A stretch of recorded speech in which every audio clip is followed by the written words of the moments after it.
A Womanizer's Guide to Axiom, Chapter 11.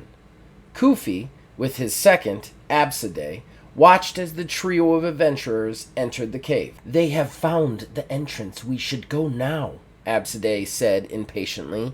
She was a good warrior and a loyal follower, but she had a lot to learn. "No," Kufi said, without feeling the need to explain himself. The dark-skinned human scowled at the Healy, who perched in a tree. "But we know where it is now. The pirates chasing them are close. If we went now," Kufi interrupted her, "we would have to deal with whatever traps are inside. I am not worried about the privateers. They are loud, and we're blinders to their surroundings. They will be easy prey. Besides, our agent has not given the signal." "You underestimate the mariners, and you overestimate your agent." Absiday regretted it as soon as it left her lips. She knew she had pushed too far and was now at the mercy of the infamous Healy. "Do I?" Kufi's words were slow and dripping with rage and intent. Kufi was universally feared within Abdullah's military as the poison needle. You never saw it coming, and he never failed to kill you. I am sorry, Master. I overstepped," Absiday sputtered. "Indeed. Return to the others. We go in after the pirates," he said, turning back to watch as the three adventurers disappeared into the cavern. Tactically, it would have been better for Asi, the obvious fighter, to go in first to the cavern, but there was no stopping the treasure hunter Savi, who was the first down the hole. Titus followed, eagerly putting himself in the best spot for survival, as Asi brought up the rear. They crawled for about 20 or 30 feet before it began to open up. After a few hundred feet total, the cave turned into a small amphitheater. There then appeared to be two routes. The first was towards the south of the cave and seemed to head up. The second one, to the north side of the naturally made room, took a stiff inclined descent. "I think we should go down," Savi commented. "Treasure is always down." "In my experience, so are monsters." Asi, uncomfortable in the enclosed space, made an astute observation. Sweating and now completely covered in grime, Titus mulled it over without much enthusiasm. On the other hand, who knows what all is in here? Who buried Kogastramus? Would he have left his hoard unguarded? Seems a little sketchy that this Kogodamus would have just put it in a cave and hoped for the best. He wasn't butchering the name intentionally. It was just a fact with very low importance to him, much like marriage status. Maybe we should poke upwards first. If you think it's down, so will the pirates. If the hoard is down, we can trap them as they try to escape with the loot. If the hoard is up, then we can sneak out before they find out. Savi nodded. "Fair enough. You guys wait here. I'll head up." Asi grabbed her shoulder. "Hold on. We should stay together." Savi looked confused. "I can move faster and just scope it out. I am also the most knowledgeable about the traps." "I would prefer no one run off ahead."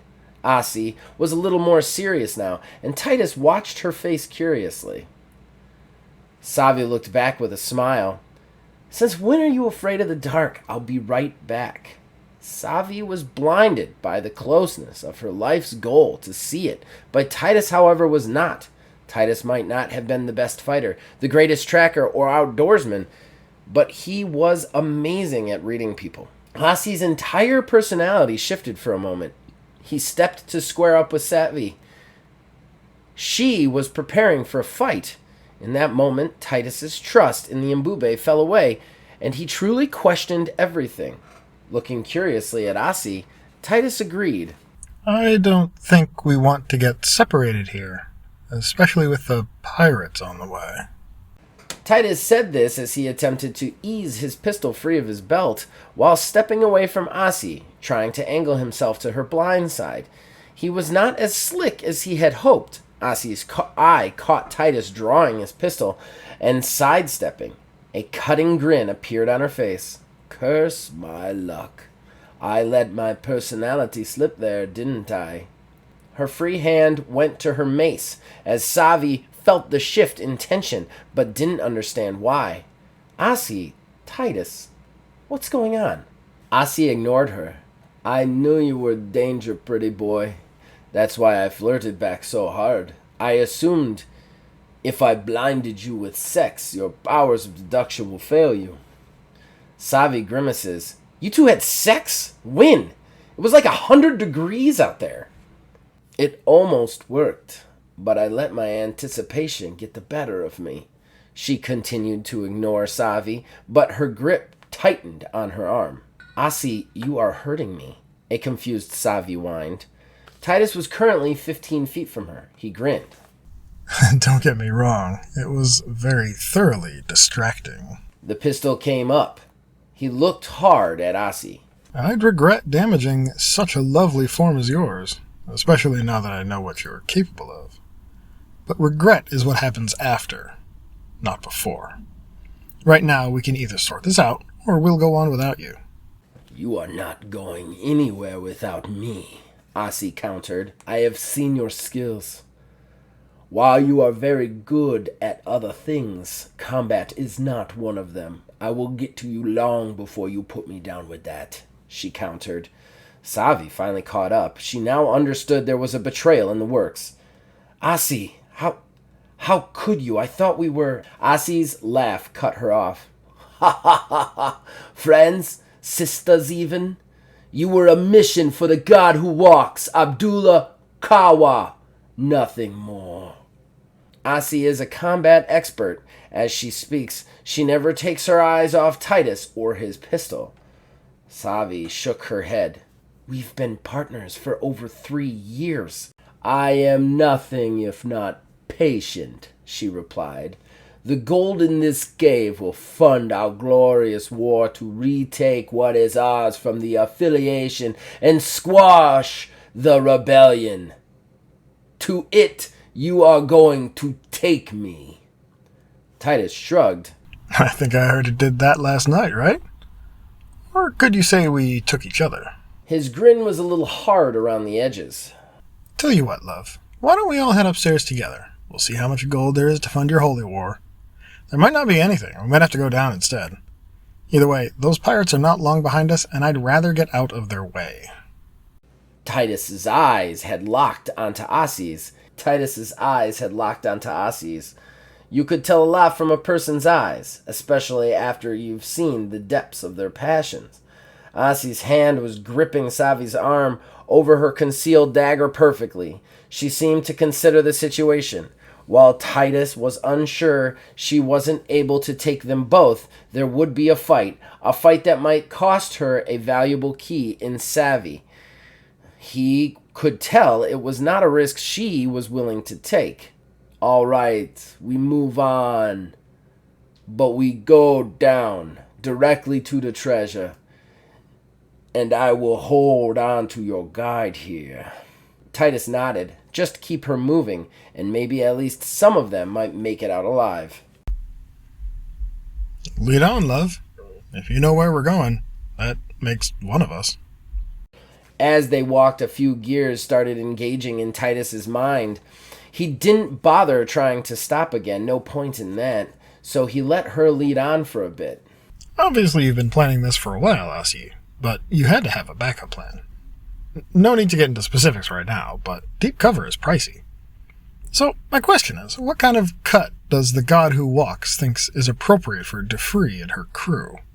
He asked casually, voice deceptively calm. She chuckled as they all moved down the cave. She maintained her stance behind Savi and walked them both a few feet away from Titus so she could watch the whole cave.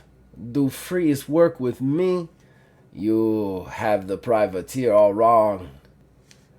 You didn't come alone, though, Savi hissed. She grinned. No, I did not. The poison needle is out there, waiting for his time. I have no fear of the one-eyed pirate. Titus looked at Savi, confused. Is that supposed to mean something? Oh, it's like a riddle.